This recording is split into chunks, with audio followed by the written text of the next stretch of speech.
이번에는 이 TDF 펀드 베스트 탑 3를 여러분들께 콕콕 집어드리려고 합니다. 여러분들은 그냥 받아 적을 준비를 하시면 되겠습니다.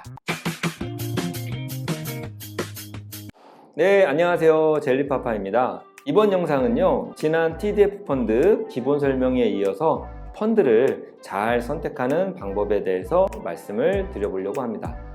자, 우선 TDF 펀드를 선택할 때는요, 두 가지의 과정을 걸쳐야 합니다. 첫 번째로 TDF 펀드는 투자자의 은퇴 시점을 타겟으로 정하고 알아서 자산 배분을 해주는 펀드이기 때문에 투자자의 은퇴 시점별로 펀드가 구분이 되어 있습니다. 그래서 여러분들의 은퇴 시점에 맞는 펀드를 골라야 하고요. 두 번째는 자산운용사를 잘 선택해야 합니다. 참고로 자산운용사는 펀드를 만들고 운용하는 회사이고요. 증권사는 펀드를 판매하는 회사입니다. 그러니까 하나의 증권사에서 여러 개의 자산운용사의 펀드를 가입할 수 있다는 것이죠. 자, 그런데 문제는 이 운용사별로 펀드를 운용하는 철학도 다르고 실제로 운용하는 자산 배분 포트폴리오도 다르기 때문에 수익률의 차이가 발생합니다. 그렇기 때문에 가능하면 수익률 관리를 잘 하는 운용사의 TDF 펀드를 선택하는 것이 중요할 텐데요. 그래서 제가 운용사별 TDF 펀드의 수익률을 비교해서 베스트 탑 3 펀드를 추천드리겠습니다. 자, 그럼 첫 번째로 나이대별로 펀드를 선택하는 방법을 말씀을 드려볼게요. 자, 보시는 이 자료는요, KB자산운용사의 TDF 펀드 리스트인데요. 보시면 펀드마다 KB라는 단어가 들어가 있습니다. 이것은 KB자산운용사의 펀드라는 것을 의미하는 것이고요. 그리고 펀드마다 4자리 숫자가 있는 것을 확인할 수 있는데요. 이 숫자가 바로 아까 말씀드린 은퇴 시점을 의미하는 것입니다. 예를 들어서 1990년생이라면 일반적인 은퇴 시점인 60세가 되는 시기가 2050년이기 때문에 2050 펀드를 선택하시면 되고요. 1980년생이라면 은퇴 시점인 2040 펀드를 선택하시면 됩니다. 자, 그럼 2050과 2040이 뭐가 다르냐라고 의문점을 가질 수도 있을 텐데요. 2050은 2040에 비해서 은퇴 시점이 10년이나 더 늦기 때문에 조금 더 공격적으로 운영을 하고 있고요. 반대로 2040은 조금 더 안정적으로 운용을 하고 있다라고 보시면 되겠습니다. 그래서 이 자료를 보시면요, 은퇴 시점이 제일 늦은 2055 펀드는 주식의 비중이 80%대로 제일 높고요. 곧 은퇴를 앞두고 있는 2025 펀드는 주식의 비중이 약 40%대로 축소가 되어 있습니다. 다시 쉽게 정리드리면요, 이 4자리 숫자가 클수록 공격적이고 작을수록 안정적이다 라고 보시면 되겠습니다.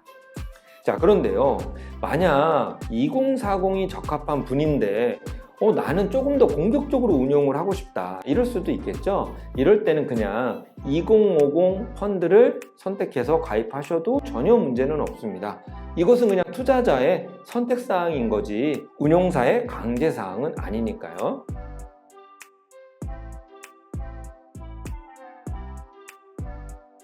자, 두 번째, 운용사를 선택하는 방법에 대해서 말씀을 드려보겠습니다. 좀 전에 말씀드린 대로 운용사별로 포트폴리오가 모두 다 다릅니다. 이걸 일반 투자자가 하나씩 뜯어가면서 펀드를 공부하고 선택한다는 것은 조금 말이 안 되는 거죠. 자, 그래서 원래 제 스타일은 아닌데요.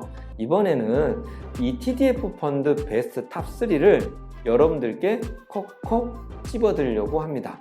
여러분들은 그냥 받아 적을 준비를 하시면 되겠습니다. 그 전에 여러분들께서 한 가지 동의를 해주셔야 하는 것이 있는데요. 뭐냐면 도대체 어떤 펀드가 좋은 펀드냐라는 기준인데요.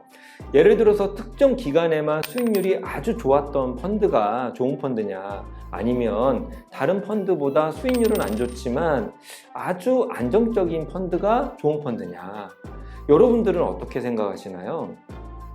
제가 생각하는 좋은 펀드의 기준은요, 같은 유형의 펀드보다 꾸준히 수익률이 높은 펀드가 좋은 펀드다 라고 생각을 합니다. 여기서 중요한 거는요, 꾸준히 다른 펀드보다 수익률이 좋아야 한다는 것이죠. 그래서 이 기준에 따라서 탑3 펀드를 선택하는 방법을 말씀을 드릴 건데요. 그런데 밑도 끝도 없이 이거 저거 이게 좋아요 라고 말씀을 드리면 여러분들이 납득할 수 없으니까요, 이 탑3 펀드를 선별하는 과정을 아주 간단하게 말씀을 드리고 끝내도록 하겠습니다. 자, 우선 금융투자협회에서 모든 펀드의 리스트를 다운받아서 이렇게 은퇴 시점별로 펀드를 구분하였습니다. 자, 보시면 자산운용사 펀드명, 기간별 수익률을 확인할 수 있겠죠. 자, 이 중에서도 2045 펀드를 예를 들어서 설명을 드려볼 건데요. 조금 가시성을 좋게 하기 위해서 이 펀드명이 좀 길어서 좀 삭제를 하겠습니다. 자, 그런데 문제는 이렇게 기간별 펀드 수익률만 봐서는 도대체 어떤 펀드가 꾸준히 수익률이 좋은 펀드인지 알 수가 없다는 거예요. 그래서 기간별로 수익률을 평균을 냈고요. 그리고 이 기간별 평균 수익률보다 높은 펀드만 이렇게 선택을 했습니다. 자, 어떤가요? 벌써부터 감이 오시죠? 미래에셋 자산운용사의 펀드는요, 꾸준히 평균 수익률보다 높았다는 것을 확인할 수 있고요.